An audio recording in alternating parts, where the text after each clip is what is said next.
Hello hello दोस्तों, क्या हालचाल? सब बढ़िया? सबकी पढ़ाई कैसी चल रही है? एग्जाम बस आई गए। आज मैं आप सबके लिए आया हूँ transfer pricing adjustment with sir. कितने अटेम्प्ट के क्वेश्चन आज आप बताओ पहले? 6 अटेम्प्ट के क्वेश्चन। कितने बच्चों? 6 अटेम्प्ट के क्वेश्चन। आज आपने इस वीडियो को देख लिया अच्छे से तो आपको सारे क्वेश्चन समझ आ जाएंगे, एग्जाम में बिल्कुल स्मूथली हो जाएंगे।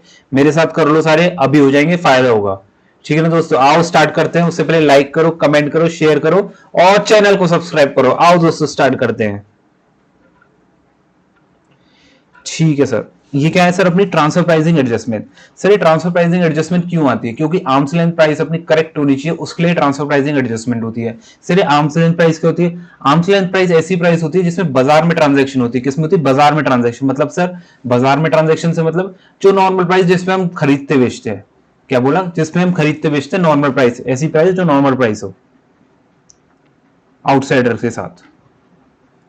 ठीक है सर। इसको निकालने भी कोई तरीके होते हैं? Yes sir. Comparable uncontrolled price method, resale price method, cost plus method, profit split method, TNMM method. इन सारे मेथड्स को हम देखेंगे कैसे हम सॉल्व करके आंसर निकालते हैं आर्म्स लेंथ प्राइस का। मैंने आपको बता दिया आर्म्स लेंथ प्राइस ऐसी प्राइस होती है जिसपे हम ट्रांजेक्शन कर रहे हैं किसके साथ? बाहर वाले के साथ। ऐसी प्राइस जिसपे हम बाहर वाले के साथ ट्रांजेक्शन कर सकते हो आउटसाइडर के साथ, उस प्राइस को क्या कहते हैं? Arms length price. ठीक है sir. The most appropriate method will be selected for determination of arm length price. इन सारे मेथड्स में से सॉल्व करने के बाद कैसा क्वेश्चन बोलेगा, जो भी सबसे मोस्ट अप्रोप्रिएट होगा उसको हम ले लेंगे। मोस्ट अप्रोप्रिएट क्या होता है वो सेक्शन बताते ही है, अभी मैं उस चीज को डिस्कस नहीं करूंगा।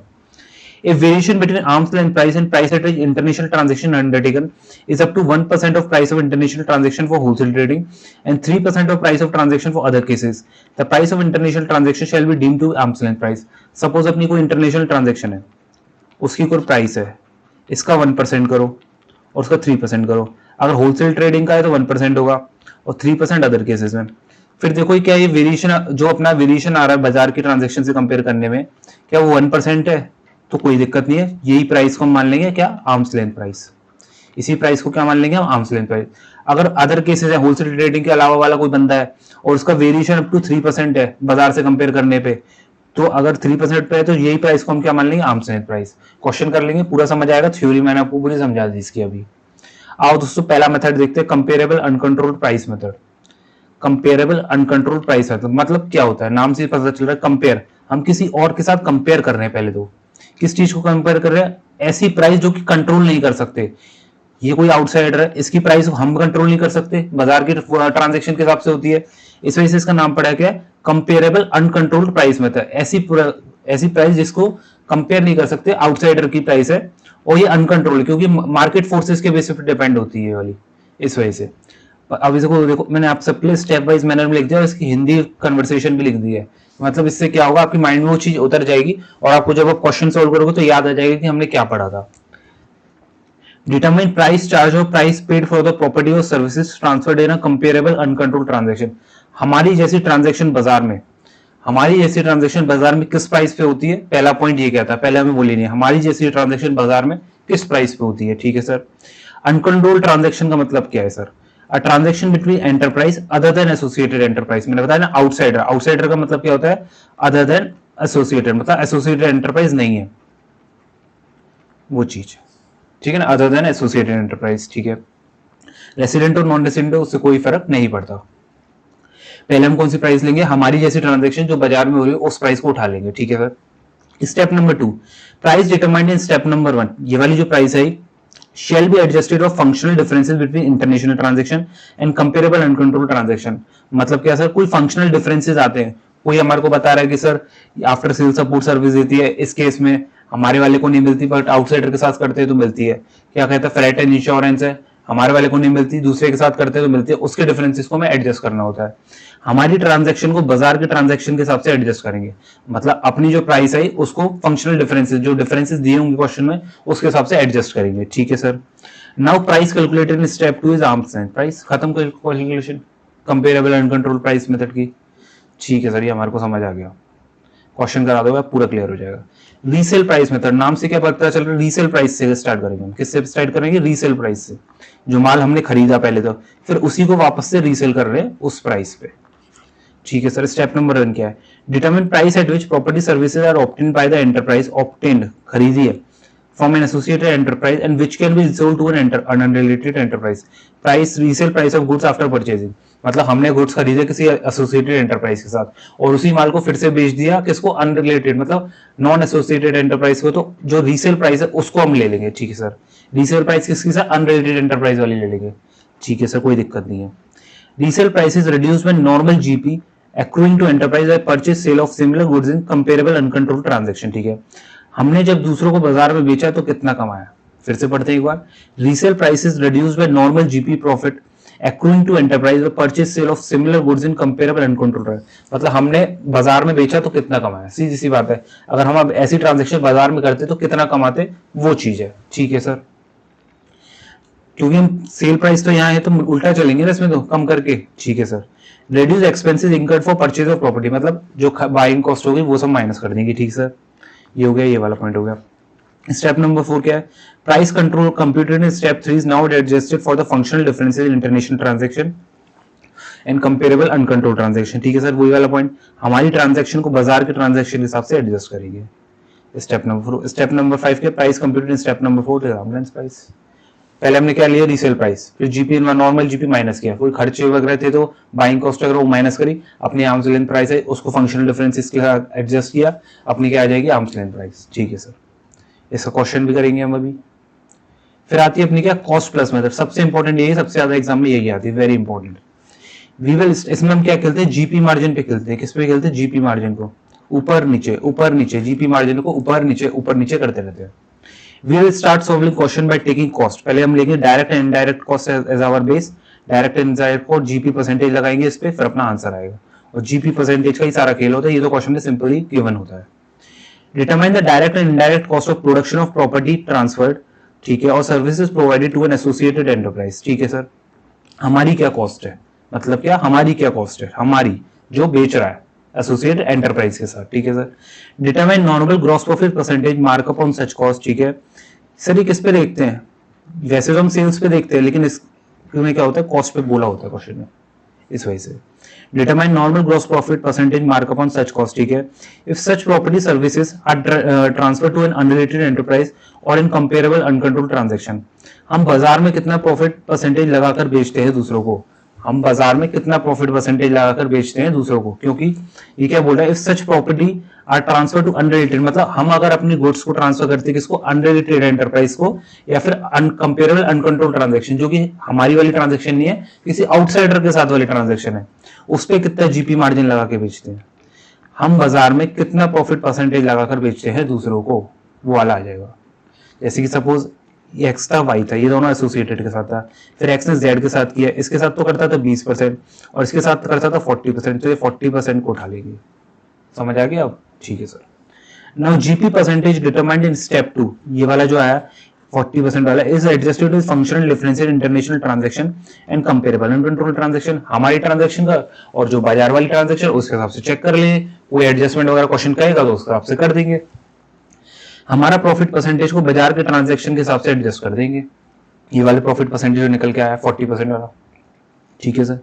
कॉस्ट डिटरमाइंड इन स्टेप 1, ठीक है, ये वाला जो स्टेप 1 में जो कॉस्ट थी, direct and indirect cost shall be increase by adjusted profit percentage of step 3, जो भी आया था उसके हिसाब से हम एडजस्ट कर देंगे डायरेक्ट एंड इनडायरेक्ट कॉस्ट को। Price computed in step 4 is arms length price, और फिर जो हमने पे किया होता है उसको माइनस प्लस करके अपना डिफरेंस चेक कर लेते हैं, इंक्रीज होते हैं इंक्रीज करते हैं, डिक्रीज होते हैं डिक्रीज देखते हैं, ठीक है सर। फिर आता है अपना प्रॉफिट स्प्लिट मेथड। क्या आता है, प्रॉफिट स्प्लिट मेथड, ये ज्यादा काम का नहीं होता, एग्जाम में भी नहीं आता। It is applicable mainly international transaction involving transfer of unique tangibles और मल्टीपल इंटरनेशनल ट्रांजैक्शन, ठीक है। क्या किस जगह के लिए, unique tangible item, intangible items के लिए, या फिर मल्टीपल इंटरनेशनल ट्रांजैक्शंस वगैरह के लिए, which are so interrelated that they cannot be evaluated separately, मतलब एक ट्रांजैक्शन ये थी, एक ये थी, एक थी, इनको अलग अलग करके नहीं देख सकते, इस वजह से इनको सेपरेटली नहीं कर सकते, तो हमें एक साथ देखना पड़ता है। For the purpose of determining the arms length price of any one transaction, ठीक है, किसी इनमें से कोई एक की पता लगानी है हमें, तो कैसे करेंगे। कंबाइंड नेट प्रॉफिट देख लो of associated enterprise arising from international transaction, इन सब का क्या देख लो, पहले कंबाइंड नेट प्रॉफिट सारा होगा, पूरा नेट प्रॉफिट क्या है इसका, ठीक है सर। फिर इसमें देख लो इसका शेयर कितना है, इसका शेयर कितना है, इसका शेयर कितना है, सपोज 20%, 10%, 15%, ऐसे देख लो, सपोज मैं एग्जांपल दे रहा हूँ। Relative contribution made by each associated enterprise to the earning of such combined profit, percentage देख ली हमने यहाँ पे, ठीक है सर।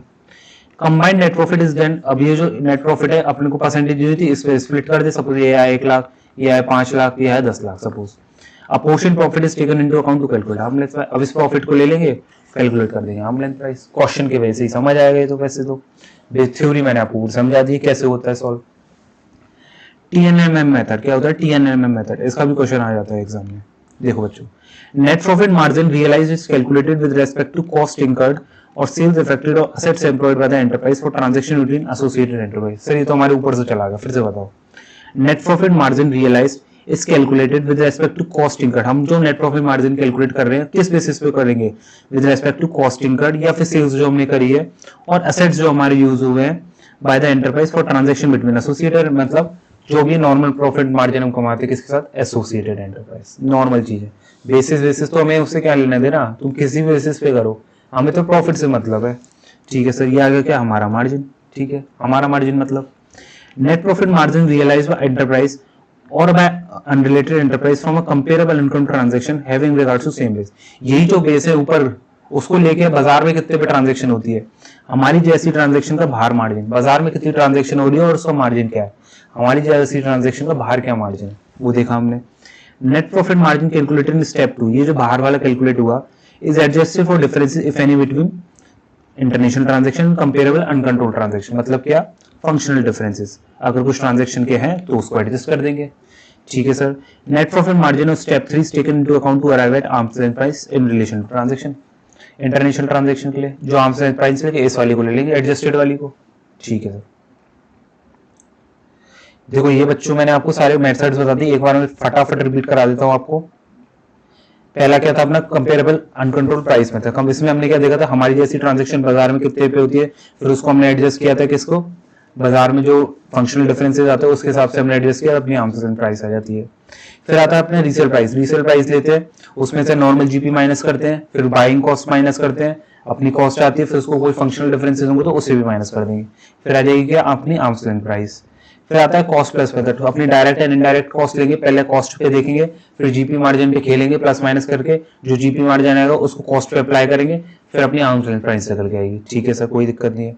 प्रॉफिट स्प्लिट कोई काम का नहीं है, अब मैंने बता ही दिया, इसमें कोई ज्यादा नहीं है। टीएनएम मेथड, हमारा मार्जिन देखेंगे पहले, तो हमारी जैसी ट्रांजैक्शन बाहर क्या मार्जिन वो देखेंगे, फिर जो हमारी जैसी ट्रांजैक्शन है बाहर मार्जिन है उसको एडजस्ट करेंगे, किससे करेंगे सर, फंक्शनल डिफरेंसेस, फिर जो एडजस्टेड आए उसके बेसिस पे अपनी आर्म्स लेंथ प्राइस निकलती है। तो पहले वाले का कोई यूज है क्या, पता चल जाएगा, अभी क्वेश्चन में देखते हैं। अब देखो अपने पास 6 अटेम्प्ट्स के हैं, कितने अटेम्प्ट्स के, पास 6 अटेम्प्ट्स, इनको कर लो, इसी में से कोई ना कोई क्वेश्चन फंसेगा ही फंसेगा। चलो पहला आता है अपना मे 23, 6 मार्क्स का क्वेश्चन है अपना मे 23 के लिए, ठीक है सर, बिल्कुल ध्यान से सॉल्व कर देंगे, ठीक है सर। शाही प्राइवेट लिमिटेड है डोमेस्टिक कंपनी, पहले मैं इधर बना देता हूं, Shahi private Limited, a domestic company located in SEZ since November 2013. The company is engaged in manufacturing consumable goods. The manufacturing is wholly dependent on raw material which is imported for Sumeing, Japan. यहाँ पे क्या है, Sumeing, Japan, ये क्या इसको transfer करती है, raw material, क्या ट्रांसफर करती है इसको, रॉ मटेरियल, ठीक है sir. The following details are furnished in respect for the financial year 22-23. Shahi private limited imported goods for 30 crores from Sumeing, इसने इसको कितने के गुड्स ट्रांसफर किए, 30 करोड़ के, ठीक है सर, पहला पॉइंट क्लियर है। Sumeing supplied raw material to unrelated enterprise with a markup of 10%, ठीक है। Whereas for Shahi Inc it earned a markup of 20%, इसको अगर ये माल बेचती है तो कितने पे बेचती है, 20% प्रॉफिट पे, और ये बाजार में किसी और आउटसाइडर को बेचती है तो कितने पे बेचती है, 10% पे। तो सर यहाँ तो दिक्कत लग रही है ना, हमारा आर्म लेंथ प्राइस का मतलब क्या होता है, मतलब जो बाजार में नॉर्मली होता हो, आर्म्स लेंथ प्राइस का मतलब क्या होता है, जो बाजार में नॉर्मली होता हो। सर नॉर्मली होता क्या है, 10% होता है, लेकिन हमारे साथ तो 20% कर रही है, तो मतलब सर 20 हटा के हमें 10 लेना चाहिए, ठीक है सर, वही होगा क्वेश्चन में लिखना आगे, ठीक है sir. Shahi private limited was allowed to use a brand name Suming, Shahi private limited was allowed to use a brand name of Suming, इसका ब्रांड नेम यूज कर सकती है, ठीक है सर, विदाउट एनी पेमेंट, ठीक है। Whereas unrelated parties can not use such brand name in India, ठीक है sir, without any payment, whereas unrelated parties can not use the brand name in India, ठीक है। Sir इसका brand name वैसे use कर ले रही है तो कोई ना कोई दिक्कत तो है ना, बाजार में तो इसकी कोई प्राइस लगती नहीं है और तुम इसको दे दे रहे हो फ्री में, तो 90 करोड़ का 90 लाख का एडजस्टमेंट करना पड़ेगा हमें इसमें, बाजार में फ्री में हो रहा है इधर तो, और इधर हमारी कॉस्ट लग रही है, इस वजह से the assessing officer refer the matter to TPO for determination of arms length price. ठीक है सर, ठीक है। You are required to answer the following. Compute the arm's length price of the transaction and adjustment to be made to the income of Shahi Private Limited while calculating the relevant provision. देखो बच्चों, ये सब कहानी है, देख लेना, कुछ भी नहीं है इसमें। पहले बताना होता है एसोसिएटेड एंटरप्राइज है कि नहीं, फिर उस पर ट्रांसफर प्राइसिंग लगेगी कि नहीं, वो बताना होता है। Calculation of arms length price adjustment to be made. ठीक है सर, देखो बच्चों, price of imported goods charge by Sumi from Shahi private limited कितना था अपना, देखो 30 करोड़ का था, ये वाला बिल्कुल ठीक। ये क्या है, यहाँ पे 30 करोड़। मैंने आपको बताया था 20 हटाना पड़ेगा क्योंकि नॉर्मली बाजार में जो होता है हम वो लेते हैं। ठीक है सर, 30 करोड़ 120% पे होगा, बिल्कुल ठीक बात, क्योंकि सेल्स प्राइस है। डिवाइड किया 20% किया तो अपना 20 आ गया, 5 आ गया, कितना 20% अमाउंट। ठीक है सर, ये हमने माइनस कर दिया, 10% हमने ऐड कर दिया। ठीक है सर, इसका 10% तो आएगा 27.50। ठीक है, adjustment on account of brand value. Brand value कितनी थी, 90 लाख की, उसको हमने एड बैक कर दिया। ठीक है ना, क्योंकि वो कॉस्ट थी अपनी, इस वजह से। Arms length price of raw material purchase, ये आ गई अपनी। देखो मैं एक बार और बता देता हूं आपको, ये देखो, Shahi private limited was allowed to use the brand name Suming without any payment, whereas the unrelated parties can not use the brand name. मतलब शाही जो देखो सुमी वाली जो शाही वाली जो सुमी का ब्रांड नेम यूज करती थी, उसके कोई पैसे नहीं दे रही थी, लेकिन बाजार में अगर वो यूज करते तो 90 लाख रुपए देने पड़ते। इस वजह से हमने उसको कॉस्ट में ऐड किया, क्योंकि अगर हम बाजार में करते तो 90 लाख रुपए देने पड़ते ना हमें, इस वजह से हमने ऐड किया है। ठीक है सर, समझ आ गया। तो ये आ गया अपना 28.40। ठीक है, price at which raw material import हमने की थी 30 की, जो हमने कर दी शुरू में, वो हमने माइनस कर दी, अपनी एडजस्टमेंट आ गई। कितनी एडजस्टमेंट करनी, 1.60 की, सिंपली। कोई दिक्कत हो तो मुझे बताना कमेंट बॉक्स में, मैंने आपको पूरा क्वेश्चन समझा दिया है। ये पार्ट हो गया अपना B part. If transfer pricing officer has enhanced the income of Shahi private limited by 2 crore, will that enhanced income be eligible for deduction under section 10AA। ये तो हमें पता है सर, दो चीज होती है अंडर सेक्शन, ये तो 10AA वाला होता है और चैप्टर 6 से। इसमें अगर कोई दिक्कत भी आ जाए तो कोई दिक्कत नहीं आती, कोई दिक्कत भी आए तो कोई दिक्कत नहीं आती सर। देखो, Shahi private Limited can not claim deduction under section 10AA, और एक और होता है चैप्टर 6A। कौन सा होता है, chapter 6A। in respect of 2 crores being the amount of income by which the total income is enhanced by the TPO by virtue of the first proviso to 92C4। तो इसमें deduction नहीं मिलेगी। C part देखो, will Shahi Private Limited become liable for penalty for under reporting of income based on the report of TPO? No sir, 270A में cover नहीं होता ये वाला TPO वाला पॉइंट। 270A में TPO वाला पॉइंट कवर नहीं होता, यही देखो आंसर में लिखा होगा। No, Shahi Private Limited would not be liable for penalty for underreporting of income based on the report of TPO, since amount of underreported income represented by any addition made in conformity with arm's length price determined by is within the scope underreporting will not be included। ठीक, अब आते हैं अपन नवंबर 22 6 marks question पे। ठीक है sir, ये भी अच्छा क्वेश्चन है अपना। देखो बच्चों, MNO लिमिटेड मुंबई, ठीक है, MNO लिमिटेड मुंबई, इधर देखो MNO limited Mumbai engaged in providing IT and communication service। ठीक है, it is a subsidiary company of MNO Inc। यहाँ पर कौन है, MNO Inc। During the previous year 22-23, MNO Limited has provided such services to MNO Inc। इसने इसको क्या दिया, सर्विस दी है, यहाँ पे यूएसए पे। ठीक है, similar type of services also provide to HTY limited. किसको दी थी, HTY लिमिटेड। ये कहाँ की थी, HK हांगकांग। ठीक है sir, billing details and other information are given below. ठीक है sir, billing per month to MNO Inc। MNO Inc को बिलिंग करते हैं तो कितने पे करते हैं, $85,000 पे, $85,000 पे। ठीक है sir, billing per month to HTY limited, billing का मतलब होता है सेल्स, बिलिंग का मतलब क्या होता है, सेल्स।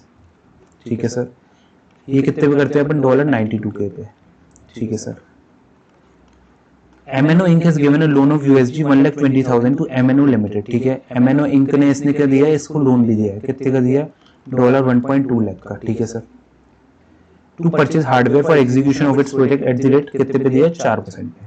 ठीक है sir, direct and indirect cost incurred of $120 and $210 per our.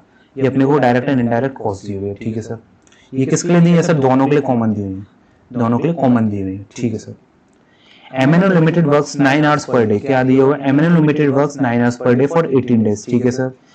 इसके प्रोजेक्ट के लिए MNO इनके 9 आवर्स 18 डेज, ठीक है सर।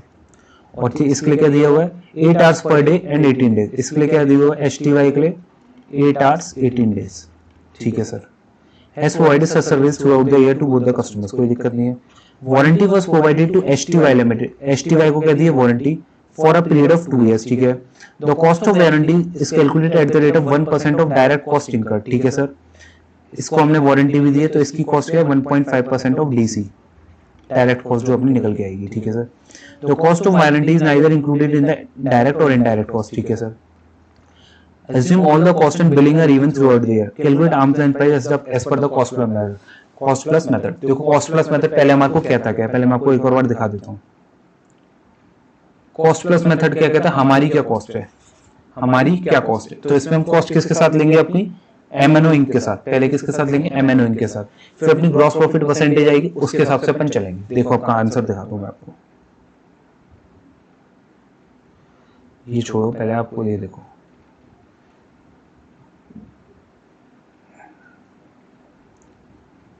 हाँ देखो अपनी कॉस्ट क्या थी पहले तो 120 घंटे थे, बिल्कुल ठीक बात। 9 आवर्स की थी, 9 आवर्स की थी, ये वाला पॉइंट है ना अपना, ये वाला 120 घंटे 210 घंटे, क्योंकि हमारी कॉस्ट थी MNO इंक वाली, MNO लिमिटेड के साथ।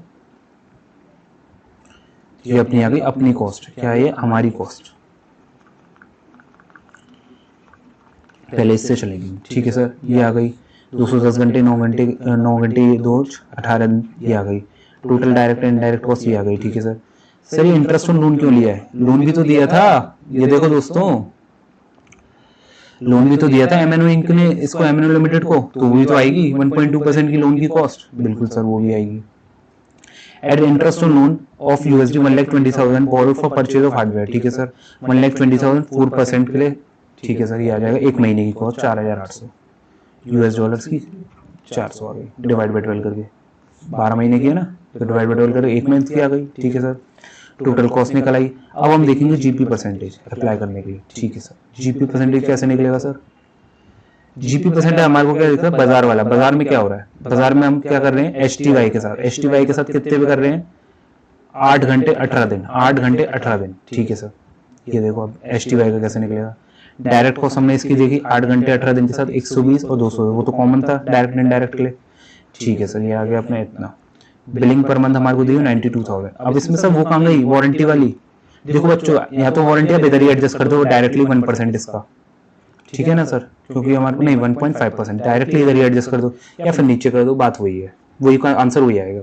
Billing per month I 92,000, gross profit इतना आया, दोनों का डिफरेंस 93.60 आ गया, 44,000 डिवाइड बाय 47,520, ठीक है सर। या तो इधर ही एडजस्ट कर देते पहले ही वारंटी कॉस्ट को, या फिर नीचे भी कर सकते हो जैसा ICI ने किया है, कि कुछ भी कर लो आंसर सही आएगा उससे। टोटल डायरेक्ट एंड इनडायरेक्ट थी अपनी इतनी, अब वारंटी की 1.5% ऑफ डायरेक्ट कॉस्ट बोला था, ये रहा देखो क्वेश्चन में 1.5% ऑफ डायरेक्ट कॉस्ट। ये warranty was provided to STY limited, ठीक है sir, for a period of 2 years, ठीक है। कॉस्ट ऑफ वारंटी इसके लिए ही थी केवल, STY के लिए, इस वजह से ये आ गया अपना 47,779, 92,000 की डिफरेंस थी, वही डायरेक्ट भी कर सकते हो 92.55 आ जाएगा, बात वही है, कैसे भी कर लो आप।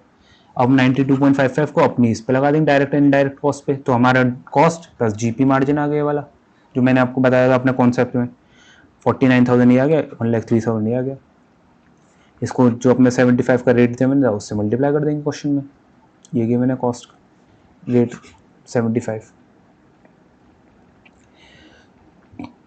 इससे मल्टीप्लाई कर दी। एक्चुअल बिलिंग हमारे को गिवन थी 85,000 के ऊपर, 85,000 की अपनी वाली ट्रांजैक्शन में, ठीक है ना सर। वो हमने इसमें लगा दी, एक्चुअल बिलिंग डिफरेंस अपने निकल के आ गया। कोई दिक्कत आई इसमें, नहीं सर कोई दिक्कत नहीं आई। देखो सबसे बढ़िया क्वेश्चन है May 22 का, ये बाद में भी रिपीट हुआ था Jan 21 में, इसको अच्छे से समझ लेना, बहुत अच्छा क्वेश्चन है, आपको कंफ्यूजन हो सकता है। चलो दोस्तों लाइक वाइक कर दिया करो यार वीडियो को, इतने लोग आते देखते हो, ठीक है ना। चलो आओ स्टार्ट कर दे May 22 का। अच्छी लगी तो वीडियो मेरे को कमेंट बॉक्स में ज़रूर बताना दोस्तों, यही सब बातें मोटिवेशन देती है हमें काम करने के लिए। आओ दोस्तों, अल्फा लिमिटेड, यहाँ पे क्या है, Alpha limited, Alpha Limited Australia, ठीक है sir. Holds 30% equity shares in Beta Limited, यहाँ है क्या, बीटा लिमिटेड, ठीक है sir. India, Beta Limited develop software and also provide the related support services, ठीक है। Beta Limited during the year billed Alpha limited, ठीक है सर, इसको इसने बिलिंग कर दी। Beta Limited during the year billed Alpha limited, ठीक है। Australia for 150 man hours eight the rate 2500 पर मैन आवर, ठीक है। तो total direct and 150 man hours के लिए कह रहा है, ठीक है सर, एट द रेट 2500, ठीक है। द टोटल डायरेक्ट कॉस्ट, ठीक है, कॉस्ट मल्टीप्लाई करके आ गई अपनी, ठीक है, 3.5 लाख, ठीक है sir.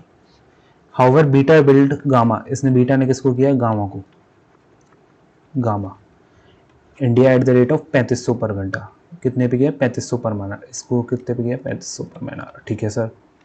For the similar level of man power and earn gross profit of 40% on cost, इसके साथ क्या कमा रहा है, 40% ऑन कॉस्ट, वैसे किस पे होता है, सेल्स पे, कोई दिक्कत नहीं है।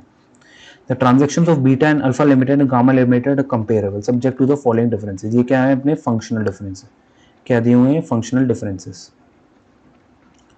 ठीक है सर। पहला पॉइंट हम देखते हैं, इसको समझते हैं। While Beta Limited also derives technological support from Alpha Limited, while Beta Limited also derives technological support from Alpha Limited, Alpha Limited से भी उसे सपोर्ट मिलता है। There is no such support from Gamma Limited, उसको gamma से ऐसा कोई support नहीं मिलता, ठीक है sir. The value of technological support received from Alpha Limited may be put at 15% of normal GP, ठीक है ना sir. The value of technological support received from Alpha Limited may be put at 15% of normal GP, आपसे मुझे कुछ पैसे लेने थे और मुझे बाद में याद आया कि मुझे कुछ देने भी थे, आपसे मुझे कुछ पैसे लेने थे, बाद में मुझे याद आया कि मुझे कुछ आपको देने भी थे, ये वही तो बात हुई ना।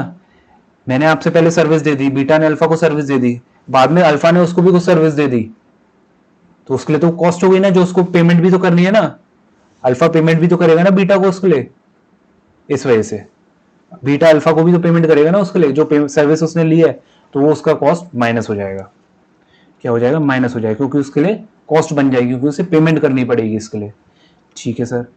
As Alpha Limited gives business in large volume, Beta limited offer to Alpha Limited quantity discount, quantity discount दे दे तो ये भी कॉस्ट बन जाएगी उसके लिए, ये भी माइनस हो जाएगा उसके जीपी से, ठीक है सर। 10% वाला ये भी माइनस हो जाएगा जीपी का, ठीक है sir.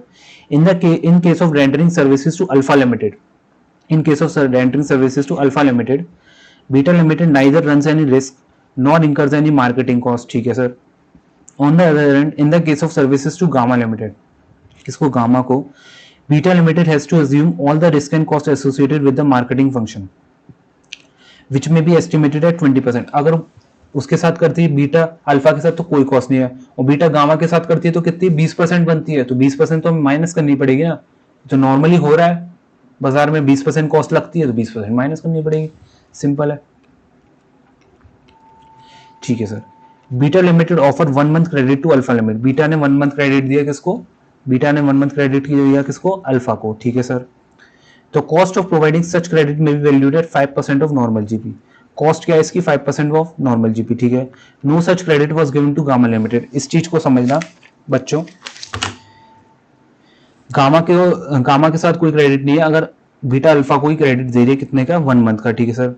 The cost of providing was cost of providing such credit was valued at 5% of normal GP, no such credit was given to Gamma limited. अगर ऐसा गामा को नहीं देती, इसका मतलब क्या है, गामा को अगर नहीं दे रही तो गामा के साथ उसका प्रॉफिट इंक्रीज होगा, क्योंकि कोई कॉस्ट आई नहीं रही उसको तो, और उसके साथ हमारा क्या होगा, बीटा के साथ प्रॉफिट डिक्रीज होगा, बीटा का अल्फा के साथ प्रॉफिट डिक्रीज होगा, क्योंकि उसके साथ तो उसको 5% कॉस्ट देनी पड़ती है, 5% कॉस्ट देनी पड़ती है किसकी, क्रेडिट की, और गामा के साथ उसको कोई क्रेडिट देना नहीं पड़ता, तो उसका प्रॉफिट वैसे ही इंक्रीज होगा, इस वजह से उसका प्रॉफिट इंक्रीज कराने के लिए हमें इसको एडबैक करना पड़ेगा,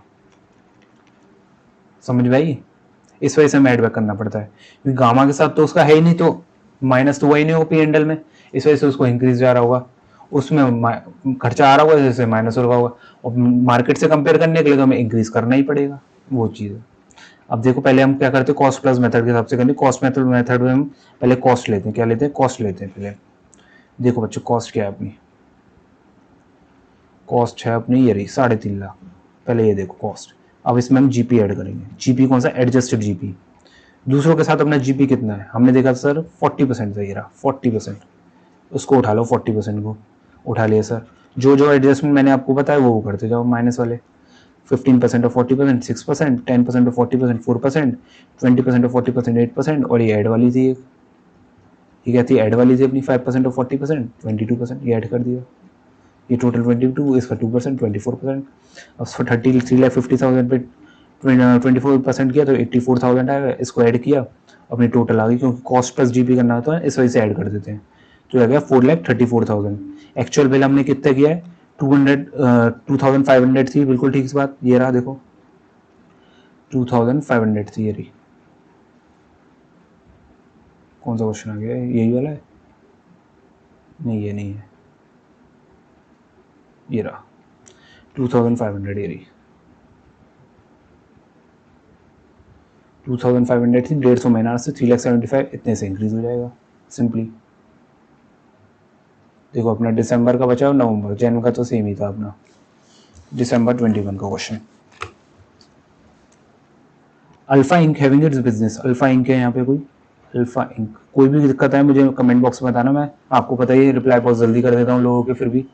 alpha Inc having its business in Singapore, ठीक है, has advance loan of SD 1,50,000, क्या एसडी का मतलब क्या होता है, सिंगापुर डॉलर, सर हमने तो कभी देखा नहीं है बच्चों, मैंने भी नहीं देखा, आप क्या सोचे मैंने देख रखा है, मैंने भी नहीं देखा, ठीक है sir, Alpha limited, Alpha Inc having its business in Singapore advance loan of S D 1.5 lakh मान लो, ठीक है, टू अल्फा लिमिटेड, ठीक है, Bhubaneswar. Book value of total assets of Alpha limited was 120 lakh. Alpha limited provides software backup support to Alpha Inc, ये इसको क्या दे दिया, software backup support, software support, ठीक है सर। अल्फा लिमिटेड जो अपनी इंडिया वाली है, इसको कर दो इंडिया, इसको कर दो बाहर। कितने सर अनप्रोफेशनली नहीं बोलते हो आप, कोई दिक्कत नहीं है बच्चों, समझने के लिए हम कुछ भी कर सकते हैं। Alpha limited provide software backup support to Alpha Inc, ठीक है। Alpha limited has spent 30,000 man hours during the financial year 2021, ठीक है sir, for the services render to Alpha Inc, ठीक है, इसके लिए कितने 30,000 आवर्स, ठीक है sir. The cost to Alpha limited is SD 80 per man hour, ठीक है। Alpha limited has build, cost कितनी थी इसके लिए 80, और सेल्स प्राइस कितनी थी 85, ठीक है सर, किसकी, अल्फा लिमिटेड की, ठीक है सर। गामा लिमिटेड, अब दूसरी कौन है, गामा, दूसरी कौन है, गामा, ये कौन है, अनरिलेटेड पार्टी, ठीक है sir. Has a similar business model, ठीक है, provide the software backup support to Beta Inc of Peking, ये किसको दे रही, बीटा इंक, इसकी डायरेक्ट कॉस्ट दी है, इनडायरेक्ट कॉस्ट दी है, ऑपरेटिंग प्रॉफिट दिया, कैलकुलेट आर्म्स लेंथ प्राइस निकालने TNMM मेथड से, ठीक है सर, नॉर्मल है, सिंपल है। देखो बच्चों, Alpha Limited to Alpha Inc. is an international transaction between associated enterprise. The provision of transfer pricing would be attracted in this case. कोई दिक्कत नहीं है। Determination of operating margin of transactions of provision of software backup for Alpha to Alpha Inc. मैंने आपको क्या बताया था TNM में मेथड में, पहले क्या था हमारा मार्जिन, देखो ये रहा, पहले क्या था हमारा मार्जिन, ये रहा देखो, उसके बाद हमारी जैसी ट्रांजेक्शन और बाहर मार्जिन, उसके बाद क्या था हमारी जैसी ट्रांजेक्शन और बाहर मार्जिन, ये देखो हमारा मार्जिन क्या है, ये रहा 85 पे बिलिंग करी थी किसने, अल्फा लिमिटेड ने, इंडिया वाली ने, बाहर वाली को, ठीक है सर। 55 था अपना क्या रेट, 55 क्या था अपना रेट, ये रहा 55, तो ये आ गई अपनी बिलिंग, ये आ गई कॉस्ट, आ गया अपना ऑपरेटिंग प्रॉफिट, रेट अपना यहाँ से निकल गया 6.25, ये आ गया हमारा मार्जिन, क्या है हमारा। अब हम देखेंगे बाहर वाले का क्या है, जो स्टेप बताया वही चलेंगे, देखना बिल्कुल। डायरेक्ट कॉस्ट अपनी 500 गिवन थी क्वेश्चन में, 100 ये वाली गिवन थी, यहाँ पे ये रहा 100, ये रहा 600 हो गया, और 100 हम कमाते हैं इस पे, 600 हो गया, 100 हम कमाते हैं, तो 100 डिवाइडेड बाई 600, 16.67%, ठीक है sir. Computation of arm's length price of provisions of software backup service provided by Alpha Limited to Alpha Inc. by applying TNMM, ठीक है सर। अपनी कॉस्ट कितनी थी, 80 थी, बिल्कुल ठीक बात सर, क्योंकि 85 पे बिलिंग हो रही थी, 80 कॉस्ट थी, 55 अपना रेट था, 4,400, ठीक है सर। प्रॉफिट मार्जिन कितना है 16.67%, ये वाला, ये हमने बताया था, इसको अप्लाई करते हैं 733.748, आर्म लेंथ प्राइस कितनी आ गई 5133.48, ठीक है सर। ये कितना निकल के आया 5133.48 से 30,000 मैन आवर्स, इतने आवर्स निकल गए, कितने निकल गए, इतने आवर्स निकल गए, ठीक है sir. Arms length price of total man hours spend कितने थे अपने ये आ गए अपने इतने मैनर्स, ये रहे ये वाले, ठीक है sir. Less amount actually build, 85 हमने बेचा था 55 रुपीज के रेट पे, 30,000 मैनर, इतना ही तो बिल किया है, टोटल होना इतना चाहिए था, टोटल सेल्स ड्यू मान लो इतनी एक्चुअल, तो डिफरेंस निकल आएगा अपना यहाँ पे, ये जो निकल के आया ये डिफरेंस आ गया एडजस्टमेंट का, कोई दिक्कत है ही नहीं, हमारा वाला निकाला बाहर वाला निकाला उसमें एडजस्टमेंट कर दी, कितना तो सिंपल है। इससे सिंपल क्या हुआ, कॉस्ट ले ली, आमदनी प्राइस को प्रॉफिट ऐड किया, एडजस्टमेंट निकाल दी, कितना तो सिंपल है दोस्तों। हाँ सर सही कह रहे हो, ये तो ऐसे तो हमने कभी सोचा ही नहीं था। Jan 21 वाला क्वेश्चन सेम है May 22 की तरह, उसको एक और बार देख लेंगे आप पीछे करके, ये वाला क्वेश्चन जो था जो मैंने आपको बताया था, ये वाला ये रहा। अब आता है अपना November 20, सर कितने क्वेश्चन करा दिए आपने, November 20 तक आ गए हम, करना जरूरी है बेटा, करते रहो सब हो जाएगा, लगे रहो बस। केवीएस लिमिटेड, देखो बच्चों केवीएस लिमिटेड वाला क्वेश्चन, ये भी अच्छा क्वेश्चन है। इसके लिए पहले मैं आपको थोड़ी इन्फॉर्मेशन दे दूं, बच्चों को नहीं पता होता है एफओबी और सीआईएफ बेसिस का क्या मतलब होता है। एफओबी का मतलब क्या होता है, जब बायर रिस्पॉन्सिबल होता है, क्या बायर रिस्पॉन्सिबल होता है, बायर इज रिस्पॉन्सिबल, ठीक है सब, जिसमें क्या होता है बायर रिस्पॉन्सिबल होता है किसके लिए, कॉस्ट वगैरह के लिए, जब तक गुड्स शिप नहीं होता, बायर रिस्पॉन्सिबल। और सीआईएफ में क्या होता है, सेलर रिस्पॉन्सिबल होता है, कौन होता है, सेलर रिस्पॉन्सिबल होता है जब तक उसको गुड्स नहीं मिलता, seller responsible until goods are received, किसको रिसीव होते हैं, बायर को, ठीक है सर कोई दिक्कत नहीं है। इसको मैं हटा दूं थोड़ी जगह करने के लिए, यहाँ जगह हो जाएगी अपनी, फिर एक मिनट यहाँ पे जगह कर लेते हैं अपन थोड़ी लिखने के लिए अपने क्वेश्चन को, ठीक है सर। बताओ केवीएस लिमिटेड थी, KVS limited the associates sold goods on 12/1/2022 L limited, किसको बेचा, एल लिमिटेड को, एल लिमिटेड को, लोकेटेड इन एनजे, ठीक है, कितने के लिए बेचा, 10.5 के लिए, ठीक है sir. During the current financial KVS limited charge 11.5 crore from AJ, इसने एक और को बेचा है एजे, ये कहाँ के, एनवाई के, New York, and 12 crore from KP of London, 12 crore के लिए, ये कितने के लिए बेचा है, 11.5, और एक और बेचा 12 करोड़ के लिए, किसको बेचा है, केपी ऑफ लंदन, केपी भाई को बेचा है लंदन में, ठीक है सर कोई दिक्कत नहीं है। For sale of identical goods and both of which are neither associated enterprise of KVS, ये दोनों क्या एसोसिएटेड एंटरप्राइज नहीं है, कोई दिक्कत नहीं है sir. Not they are situated in any NGA, ठीक है। While sales to AJ and KP were on CIF basis, CIF basis मैंने आपको बता ही दिया, जिसमें क्या होता है अपना सेलर रिस्पॉन्सिबल होता है, क्या होता है, सेलर रिस्पॉन्सिबल होता है, ठीक है sir. The sale to L limited was on FOB, FOB में कौन होता है, बायर रिस्पॉन्सिबल होता है, कौन होता है, बायर रिस्पॉन्सिबल होता है। which paid ocean freight insurance amounting to 20 lakhs on purchases from KVS, उसने पे कर दिया होगा बायर ने, कोई दिक्कत नहीं है। India is duty double with USA and UK, कोई दिक्कत नहीं है। The SSC has a policy of providing after sale support service to the tune of 40 lakhs to all customer except L Limited, सबको आफ्टर सेल सपोर्ट देते हैं केवल L limited को छोड़ के, ठीक है कोई दिक्कत नहीं है। Which procured the same cost locally, locally तुम कुछ भी करते रहो उससे हमें कोई मतलब नहीं है, 14 लाख रुपए लगते हैं, सीधी सीधी बात, हमें तो ये पता चल रही है, उसको हम देख लेंगे, ठीक है सर। अब हमें क्या करना है, एएलपी निकालनी है बस, और क्या है, कुछ भी नहीं है क्वेश्चन में, ये आप पढ़ लेना, इसमें कुछ भी नहीं है, नॉर्मल है। ट्रांजैक्शन इज एसोसिएटेड एंटरप्राइज के साथ है तो उस पर टीपी लग जाएगी, वही बोल रहा है बस। Price chart by KVS, comparable uncontrolled price method लग जाएगा इसमें, कप मेथड, क्योंकि सिंपल से है, नॉर्मली वाला कॉस्ट प्लस वगैरह तो कुछ हमें उसका पता ही नहीं चला, टीएनएम होता है तो क्वेश्चन अलग से बता देता है, केवल कप मेथड ऐसा होता है जिसमें क्वेश्चन नहीं बताता है। प्राइस चार्ज बाय केवीएस, दूसरे दोनों से क्या चार्ज करता है, 11.5 और 12, 11.5 और 12, देखो 11.5 और 12 करोड़ ये रहा। और सर सीआईएफ बेसिस बोला था, सीआईएफ बेसिस में क्या होता है, सेलर रिस्पॉन्सिबल होता है, मतलब सेलर का खर्चा है, सेलर अपने खर्चे माइनस कर लेगा, 0.20 का बिल्कुल माइनस कर लेगा, 11.30 और 11.80। आफ्टर सेल सपोर्ट सर्विस, ये क्या बोला था कि ये 14 लाख की आफ्टर सेल सपोर्ट सर्विस भी देता है, लेकिन एल को नहीं देता, तो उसको भी माइनस करना पड़ेगा एल के लिए निकालने के लिए, तो नॉर्मल बिल्कुल ठीक बात है, वो भी माइनस कर देंगे। 14 का हमने ये भी माइनस कर दिया, कितना गया 11.16, 11.66, दोनों का अर्थमेटिक मीन हम करती है, ये आपको पता होगा, मैं होप दोनों का एवरेज किया 11.4 बना गया। प्राइस हमने कितने पे बेचा था, एल को 10.5 लाख पे, तो आ गया 0.91 अपनी एडजस्टमेंट प्राइस। ये बच्चों अपन ने कर लिए पूरे 6 अटेम्प्ट के क्वेश्चन। कोई भी दिक्कत आए मुझे कमेंट बॉक्स में बताना, मुझे टेलीग्राम पे करना, मुझे व्हाट्सएप कर देना, 9897527291 ये अपना व्हाट्सएप नंबर है। कोई भी दिक्कत आए बता देना मुझे। ऑल द बेस्ट दोस्तों, पढ़ते रहो, बस यही टाइम है एग्जाम्स के, बाद में ये दिन नहीं आ पाएंगे। अभी कर लोगे सब अच्छे से हो जाएगा। आई होप आपकी एफआर की तैयारी अच्छी चल रही होगी।